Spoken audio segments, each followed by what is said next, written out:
The alarm shrieked through the bridge and Captain Luther Grant slammed his fist into the console. Red lights bathed everything in blood. The Vorathian dreadnought had dropped out of nowhere and now its weapons were charging hot enough to vaporize his entire crew. "Shields at 12%, Lieutenant Maya Frost shouted over the chaos. Her fingers flew across tactical displays that showed nothing but bad news. "We can't take another hit." Luther's jaw tightened. The civilian transport they were escorting carried 4,000 colonists. Women, children, families who trusted Earth's fleet to get them to New Terra safely. But the Vorathians didn't care about trust or safety or anything except conquest. "Get those people out of here!" Luther barked. Full burn on the transport now. "Sir, if we break formation..." "I gave you an order, Frost." The Vorathian ship was massive. A kilometer of alien metal bristling with weapons that had already torn through 3 escort vessels like they were made of tissue paper. Luther's ship, the Defender, was the last thing standing between massacre and escape. "They're targeting us again," Frost reported. Her voice stayed level, but Luther caught the tremor underneath. "Weapons lock in 10 seconds. Evasive pattern Delta. Route all power to forward shields. That'll leave our engines exposed." "I know." The deck lurched as the Defender twisted hard to starboard. Energy beams scorched past where they'd been half a heartbeat before. The transport was accelerating away. Good. That was good. "Sir, we've got a transmission coming through," the communications officer said. "It's from the Vorathian flagship. Put it through." Static crackled. Then a voice emerged, speaking English with that distinctive Vorathian rasp. "Human vessel. You fight well for prey. Your commander shows courage." Luther didn't respond. He watched the tactical display where the transport signature was growing smaller, safer. But courage is not enough. Stand down or be destroyed. "This is Captain Luther Grant of the Earth Defense Fleet," he said quietly. "And I've got a better idea." He cut the transmission and turned to Frost. Her dark eyes met his. She knew what he was thinking. They'd served together for 6 years. She always knew. "Tell me you're not about to do something insane," she said. "Get to the escape pods, everyone." 30 seconds. "Luther, that's an order, Lieutenant. You're staying. Somebody has to keep them busy long enough for the transport to jump, and somebody has to make sure this ship rams straight down their throat." He allowed himself a thin smile. "I vote me." Frost stood frozen for 1 precious second. Then she moved, shouting orders that sent the bridge crew scrambling. Alarms added their voice to the bedlam as personnel evacuation protocols kicked in. "You're an idiot," Frost said as she reached the door. Luther's hands danced across the helm controls, overriding safeties and locking in a collision course. "Probably." The escape pods launched like silver tears streaming away from the Defender's hull. The Vorathian ship loomed larger, closer. Its weapons charged again. Luther pushed the engines to full burn. Luther's fingers moved across the console with surgical precision. The Defender's engines screamed as he pushed them past every safety threshold Earth engineers had built in. The Vorathian dreadnought filled his viewport now, close enough to see the alien symbols etched into its dark hull. His earpiece crackled. "Captain, this is Frost. We're clear. All pods away." "Good. Get to the transport. Make sure those colonists reach New Terra." "Luther, there's still time to..." "No, there isn't. Now go be a hero somewhere else, Lieutenant." He cut the channel before she could argue. The Vorathians were firing again, but their beams went wide. They hadn't expected a suicide run. Nobody expected humans to be crazy enough for suicide runs. That was their first mistake. The Defender's hull groaned as atmosphere vented from a dozen breaches. Luther didn't feel the cold creeping in. He didn't feel anything, except the steady rhythm of his heartbeat and the weight of 4,000 lives behind him getting farther away with every second he bought them. The collision alarm counted down. 500 meters. 400. 300. Then something impossible happened. The Vorathian ship's weapons went dark. All of them. Simultaneously. The massive dreadnought began rotating on its axis. exposing its underbelly where the armor was thinnest and the reactor cores pulsed with blue light. Luther's hand hovered over the helm. "What the hell?" A new voice crackled through his speakers. "Human. Male. Young. Captain Grant, I need you to adjust your trajectory 17 degrees starboard and increase velocity by 40%. Who is this? How did you get on this channel?" "My name is Kyle Brennan. I'm a civilian technician. I was doing maintenance on the transport's communication array when the attack started." The kid sounded terrified but determined. "And I just hacked the Veratian flagship," Luther's brain stuttered, trying to process that. "You what?" "I hacked them, sir. Their security protocols are really complex, but they're also really predictable once you understand the underlying logic structure. I've been studying their transmissions for 3 months. It's kind of a hobby. Kid, that's not possible. I'm looking at their reactor core right now through their own sensors. Well, not looking exactly. More like reading the data stream. But trust me, it's exposed. If you hit it dead center with everything you've got left, that ship goes up like a supernova." Luther stared at the tactical display. The Varathian dreadnought hung there in space, rotated and vulnerable. Weapons dark. Either this was the most elaborate trap in military history, or some civilian kid with a hobby had just done what Earth's entire intelligence division couldn't manage in 5 years of war. "Why would you risk this?" Luther asked. "You're on the transport. You're safe." "Because my sister's on your ship, sir. Or she was. Lieutenant Maya Frost. She talks about you all the time." Kyle's voice cracked slightly. "She said you were an idiot for staying behind. So I figured if you're gonna be an idiot, might as well be an idiot who wins." Luther felt something hot behind his eyes. He blinked it away and recalculated his approach vector. 17 degrees starboard.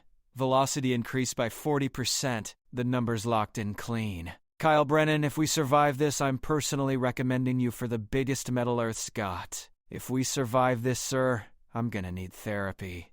I just committed what's probably 17 different war crimes against the Veratian Empire. Make it 18. You just saved 4,000 people." Luther punched the engines. The Defender surged forward like a bullet. The Varathian ship system sparked and flailed as Kyle's hack spread through them. Like digital cancer compartments vented. Power fluctuations rippled across the hull. Somewhere on that massive vessel, alien commanders were probably screaming orders that their own computers refused to obey. 200 meters. 100. 50.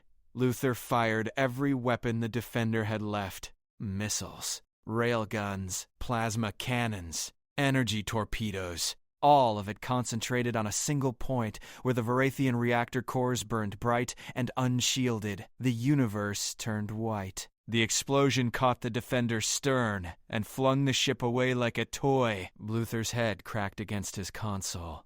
Blood filled his mouth. His vision swam with dark spots and bright flashes. Warning klaxons screamed about hull breaches and radiation leaks and a dozen other ways he was about to die. But through his cracked viewport, he saw the Varathian dreadnought tear itself apart. Secondary explosions rippled through its kilometer length. Metal twisted and melted. The ship that had destroyed 3 escorts and threatened 4,000 innocent lives became expanding debris and fading energy. "Captain Grant, do you copy?"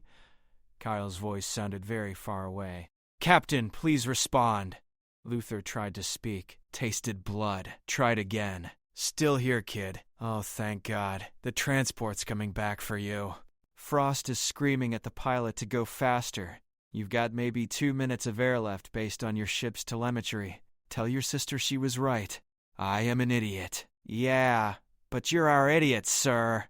Luther closed his eyes and let the darkness take him. Somewhere in the black, he could hear rescue ships burning hard across space. He could hear Maya Frost's voice cutting through static and demanding he stay awake. He could hear 4,000 colonists who had seen New Terra because one captain stayed behind and one kid with a hobby did something impossible. Humanity didn't win because they were stronger. They won because they were crazy enough to try. Luther woke to white ceiling tiles and the steady beep of medical monitors. His head felt like someone had used it for target practice. His mouth tasted like recycled air and old pennies, but he was alive, which seemed like a statistical improbability given the last thing he remembered. About time you rejoined the living. He turned his head slowly. Maya Frost sat in a chair beside his bed, still in her uniform, dark circles under her eyes that said she hadn't slept since the battle. She looked furious and relieved in equal measure. How long was I out? 36 hours. You had a skull fracture, 3 broken ribs, internal bleeding, and enough radiation exposure to make the doctors very nervous. She leaned forward. You're also being court-martialed. That snapped Luther, fully awake. What? Admiralty's charging you with reckless endangerment, unauthorized suicide tactics, and violation of standard combat protocols? Maya's expression didn't change. They're calling it criminal negligence. Luther processed that. He'd expected a medal or a reprimand, not criminal charges. The colonists made it to New Terra, every single one, safe and sound. Then it was worth it. That's not how Command sees it. They're saying you threw away a perfectly good warship and nearly got yourself killed for nothing. They're saying the Varathians would have broken off the attack anyway. They're saying a proper captain would have found another solution. Luther stared at the ceiling tiles, white and sterile and perfect. Nothing like the chaos of battle. Nothing like the moment when you had to choose between following the rules and doing what was right. Where's the kid? Kyle? Maya's expression shifted. Something harder crept into her eyes. That's the interesting part. Command wants to court-martial him too. They're calling what he did an act of cyber terrorism. Unauthorized access to enemy systems, potential violation of about 40 different interstellar treaties. He saved 4,000 lives. He hacked an enemy warship using civilian equipment and no authorization. The Varathian Empire is screaming for blood. They're saying we used illegal electronic warfare, that we violated the terms of engagement. They want Kyle handed over for trial under their justice system. Luther tried to sit up. Pain lanced through his ribs and Maya pushed him back down with one hand. Easy. You're not going anywhere. They can't give that kid to the Varathians. Maya, you know what they'll do to him. I know. But Command's scared. The Varathians are threatening to escalate. 3 more dreadnoughts just entered human space. They're demanding reparations and Kyle's extradition, or they start glassing colony worlds. She paused. There's a hearing in 6 hours. They're deciding both your fates. Luther closed his eyes. This was wrong. All of it. Kyle had done something brilliant and brave and impossible. And now Earth's own government wanted to throw him to the wolves to avoid a bigger war. I need to talk to him. Can't. He's in detention on the station. They won't let anyone see him except his lawyer, and his lawyer's a junior advocate who looks about 12 years old. Maya stood and paced to the window. Beyond it, stars wheeled in the eternal dark. My baby brother hacks an alien warship with consumer-grade equipment and saves 4,000 people, and this is how they repay him. Your brother's a genius, just like you. Just like every human who thinks rules don't apply when people need saving. She turned back to face him. But he's my idiot, and I'm not letting them take him. What are you planning? Maya pulled something from her pocket. A data chip. Small and silver and probably containing enough classified information to extend her court-martial into the next decade. Kyle sent me this before they locked him up. It's every piece of code he used to crack the Varathian systems. Every algorithm. Every exploit. Every backdoor he found in their security. Luther understood immediately. If that gets out, every hacker and programmer in human space will have the keys to Varathian technology. Their ships, their stations, their planetary defenses, everything. Maya's smile was sharp and dangerous. The Varathians know it too. That's why they want Kyle so badly. Not for justice. To make sure this information dies with him. And you're gonna use it as leverage. I'm gonna walk into that hearing and tell Command exactly what happens if they hand my brother over. I'm going to explain that Kyle set up a dead man's switch. If anything happens to him, this data uploads automatically to every human colony in explored space. Thousands of copies. Impossible to contain. Luther felt a grin tugging at his split lip. That's blackmail. That's chess. The Varathians want the information buried. Command wants to avoid a war. Everyone wants something. Kyle and I are just making sure everyone understands the price. They'll throw you in prison alongside us. But we'll be together, and more importantly, we'll be alive and human. Maya tucked the chip away. Besides, I've been thinking about switching careers anyway. Prison librarian has a nice ring to it. A knock at the door interrupted them. A young officer stepped inside, crisp uniform and nervous eyes. Lieutenant Frost, Captain Grant, the hearing's been moved up. You're both required to appear in 2 hours. I can barely stand, Luther protested. They'll provide a wheelchair, sir. Admiral's orders. Non-negotiable, the officer left. Maya and Luther looked at each other. 2 hours to prepare a defense against charges that would probably stick regardless. 2 hours before Earth's military decided whether to sacrifice its own people to appease an alien empire that had started this war in the first place. You know we're probably going to lose, Luther said. Probably, but Kyle did something no one thought possible. You did something everyone said was suicide. I figure we're 3 for 3 on impossible odds. Maya headed for the door, then paused. Get some rest, Captain. You're gonna need your strength to tell a room full of admirals exactly what they can do with their court-martial. She left. Luther lay back and stared at the ceiling tiles, white and sterile and perfect. He wondered what color the walls were in military prison. Probably the same. Probably exactly the same. The hearing room was cold and designed for intimidation. 7 admirals sat behind an elevated bench, their faces carved from stone and authority. Luther sat in his wheelchair to the left, ribs screaming with every breath. Kyle Brennan sat in the center, looking small and young in civilian clothes that hung loose on his thin frame. Maya stood to the right in full dress uniform, spine straight and eyes forward like she was facing a firing squad. Behind them, the gallery was packed. Officers, reporters, families of the colonists they'd saved. Everyone wanted to see how Earth's military would handle the people who'd won an impossible victory. Admiral Victoria Cross presided, 60 years old, silver hair pulled tight. 3 wars worth of decorations on her chest, and her reputation for decisions that were always logical, never merciful. This tribunal will come to order. Her voice cut through the murmuring crowd like a blade. Captain Luther Grant, you stand accused of reckless endangerment and violation of standard combat protocols. Mr. Kyle Brennan, you stand accused of unauthorized electronic warfare and potential treaty violations. Lieutenant Maya Frost, you stand accused of threatening military command with classified information.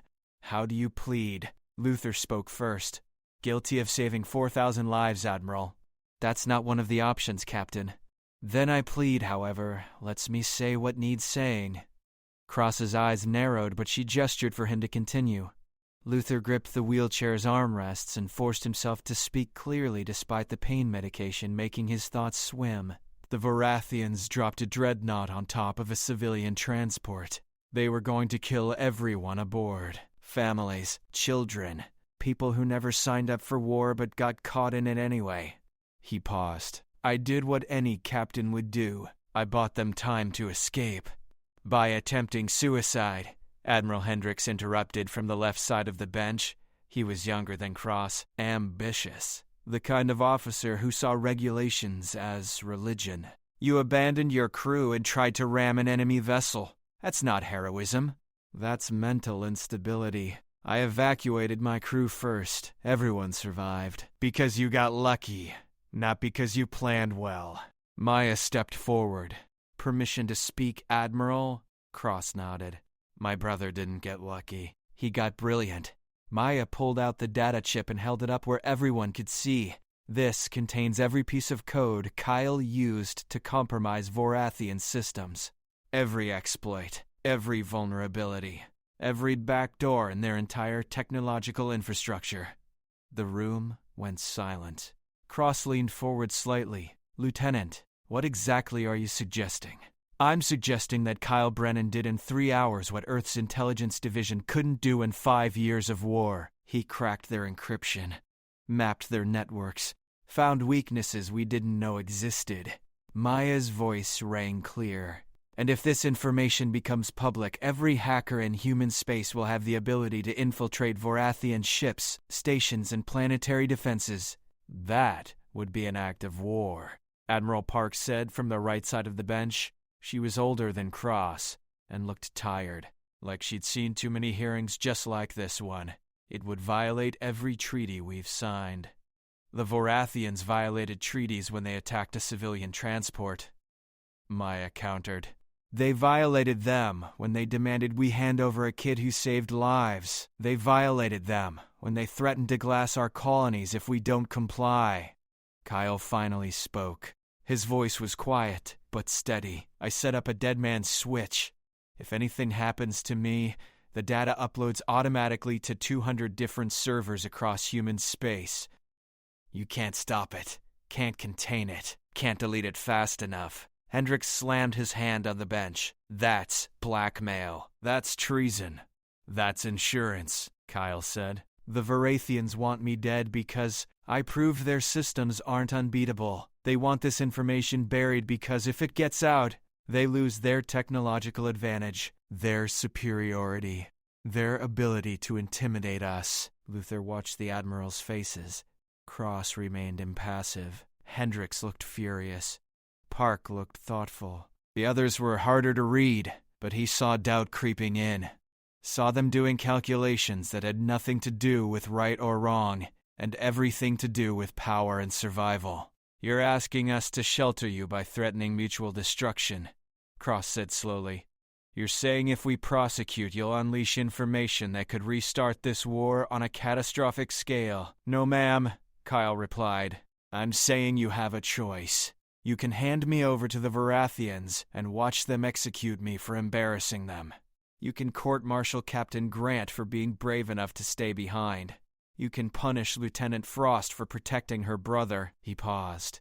Or you can recognize that we won, that we did something impossible, that we proved humans don't need bigger ships or better weapons. We just need people crazy enough to try. The room erupted. Reporters shouting questions. Officers arguing amongst themselves, families of the colonists, standing and applauding. Cross hammered her gavel until order slowly returned. This tribunal will recess for 1 hour while we deliberate. She stood. Everyone else, clear the room, now. The gallery emptied reluctantly. Luther, Kyle, and Maya were escorted to a side chamber to wait. The door locked behind them. With a heavy click that sounded too much like finality, Kyle slumped in his chair. The bravado drained away and left just a scared kid who'd gambled everything on a bluff.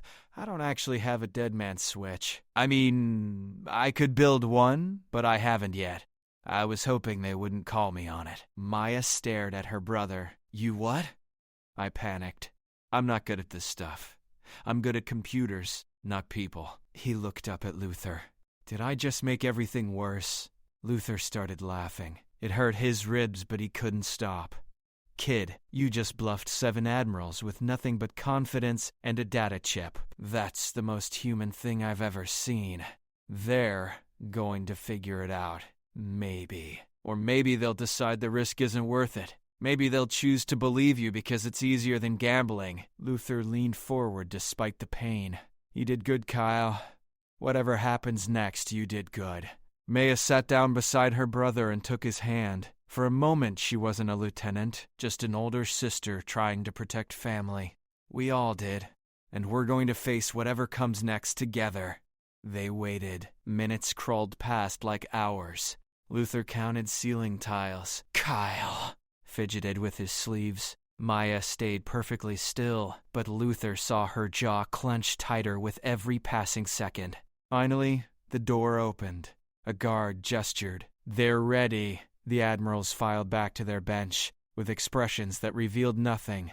The gallery had been allowed to return, and now every seat was filled. Cameras from a dozen news networks pointed at Luther, Kyle, and Maya like weapons waiting to record their execution or vindication. Admiral Cross remained standing. She held a datapad but didn't look at it. Her eyes swept across the three of them with an intensity that made Luther's survival instincts scream. This tribunal has reviewed the evidence and testimony. We've consulted with civilian oversight, military intelligence, and diplomatic corps.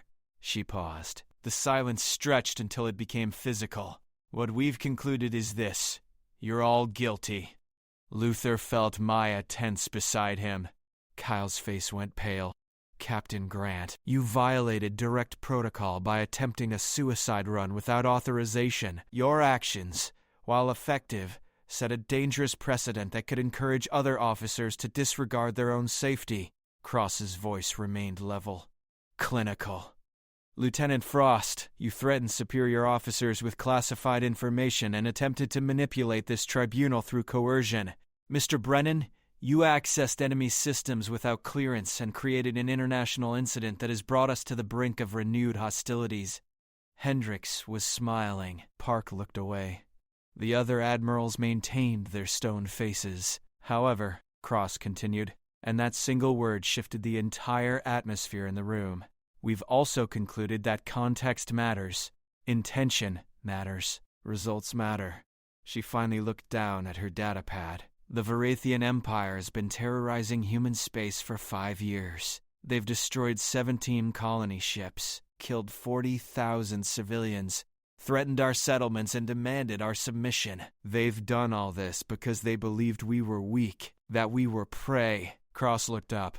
Her expression hadn't changed, but something burned behind her eyes now. 3 days ago, a captain, a lieutenant, and a civilian technician proved them wrong. You didn't just save 4,000 lives. You demonstrated that human ingenuity, courage, and sheer stubborn refusal to quit can overcome any technological advantage. You showed the Vorathians that we're not prey. We're not weak, and we're not gonna roll over because they say so. Luther's heart was hammering. This was going somewhere he hadn't expected. The Varathian Empire has withdrawn their demand for Mr. Brennan's extradition, Cross said. They've also withdrawn their 3 dreadnoughts from human space and requested immediate diplomatic negotiations. They did this because they're scared. Not of our fleet, not of our weapons, of what happens if that data chip's contents become public knowledge. Kyle made a small sound. Might have been a laugh or a sob. Maybe both. So here's what's going to happen, Cross continued. Captain Grant, you're stripped of command and demoted to commander. You'll serve as tactical advisor to the fleet with no independent authority for 2 years. After that, we'll review your status. She turned. Lieutenant Frost, you're reprimanded for insubordination and reassigned to Intelligence Division where your particular brand of creative thinking might be better utilized. Maya's jaw unclenched slightly. Mr. Brennan. Cross fixed Kyle with a stare that could have melted hull plating. You're being conscripted into military service effective immediately. You'll work with our cyber warfare division to develop defensive protocols against the very exploits you discovered. You'll also teach other technicians your methods, and you'll do all of this under supervision until we're convinced you won't hack our own systems for fun. Kyle blinked. I'm not getting executed. You're getting a job. Arguably worse, depending on your perspective. Cross allowed the tiniest hint of a smile. You'll also receive a citation for extraordinary service. All 3 of you will. Because despite breaking every rule we've got, you demonstrated exactly what humanity's supposed to be. Stubborn, clever, willing to sacrifice for others, too stupid to know when we're beaten. She set down the datapad. But let me be clear. The only reason you're not in prison is because your actions worked, and because the political situation demands we appear strong. If you'd failed, we'd be having a very different conversation. Heroism doesn't excuse recklessness. Success doesn't justify ignoring orders. You got lucky this time. Don't expect luck twice. Admiral Park spoke up. There's one more condition. Mr. Brennan, that data chip and all copies of the Varathian exploits are now classified at the highest level.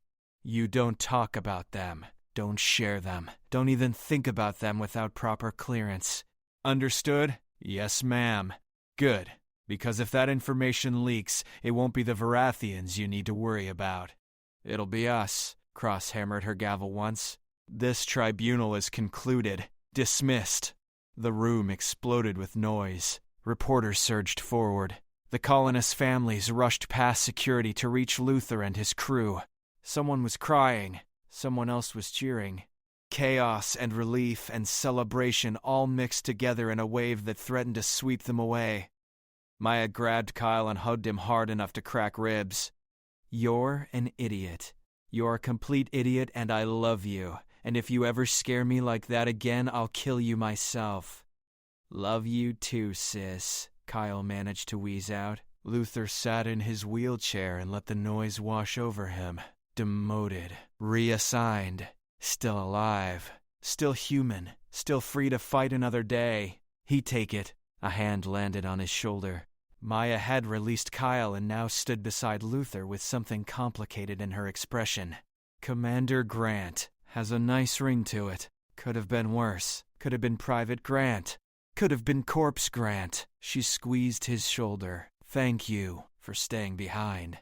For giving us time. For being exactly the kind of idiot we needed. Your brother did the real work. My brother's brilliant, but brilliance without someone buying him time is just potential." She leaned down and lowered her voice so only Luther could hear. "Between you and me, Kyle actually did build that dead man's switch. He finished it about 10 minutes before the hearing started. He was bluffing about bluffing." Luther started laughing again despite his ribs. "That runs in the family, doesn't it? The crazy gene. Apparently. Intelligence Division is going to love me." They were escorted out through a side exit to avoid the press. Kyle got assigned quarters on the station. Maya got new orders to report to Intelligence Headquarters within 48 hours. Luther got sent back to medical for observation, and probably 3 more days of white ceiling tiles. But as they wheeled him down the corridor, Luther felt something he hadn't felt since the battle started. Hope. Humanity had proven something important. Not that they were strong or powerful or technologically advanced, but that they were willing to try, willing to sacrifice, willing to be idiots if that's what survival required. The Varathians had learned that lesson the hard way, and if they forgot, well, Earth had plenty more idiots ready to remind them next day. Luther stood on the observation deck of Terra Station and watched ships come and go like silver fish in an endless dark ocean. His ribs had healed. His rank hadn't. Commander Grant was still getting used to the sound of it, but at least he wasn't stuck behind a desk. Tactical advisor meant he got to train new captains on what to do when everything went wrong, and the rulebook became kindling. "Thought I'd find you here," he turned. Maya Frost wore Intelligence Division black now instead of Fleet Gray. It suited her. Made her look dangerous in ways that had nothing to do with weapons. "How's the spy business?" Luther asked. "Classified. Boring. Occasionally terrifying." She joined him at the viewport. "Mostly I teach analysts how to think like Kyle. How to look at systems and see weaknesses instead of just functions. Turns out my brother's methods are teachable if you find people crazy enough to try." "And Kyle?" "Thriving. He's got a whole team of hackers working under him now. They call themselves the Idiot Brigade. Command hates it but can't do anything because they're too valuable." Maya smiled. "Last week they cracked Vorathian communications encryption. The week before, they mapped their entire supply network. My baby brother's turning into a legitimate threat to every hostile alien species in known space. He's still not allowed to work unsupervised though, right? God, no. He tried to hack our own defense grid 2 months ago just to see if he could. Set off every alarm on the station. Gave 3 admirals heart attacks." She shook her head. "But that's why we watch him. Channel the crazy into productive directions." They stood in comfortable silence for a moment, outside a colony ship prepared for departure. Families aboard heading to New Terra, to safety, to futures they'd almost lost 6 months ago.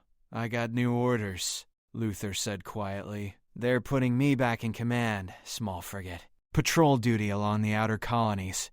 Nothing glamorous, but it's mine again."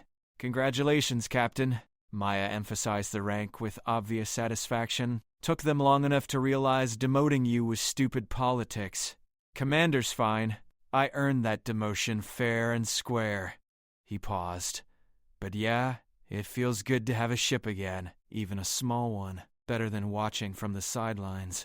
What's her name? The Persistent, because apparently someone in ship naming has a sense of humor.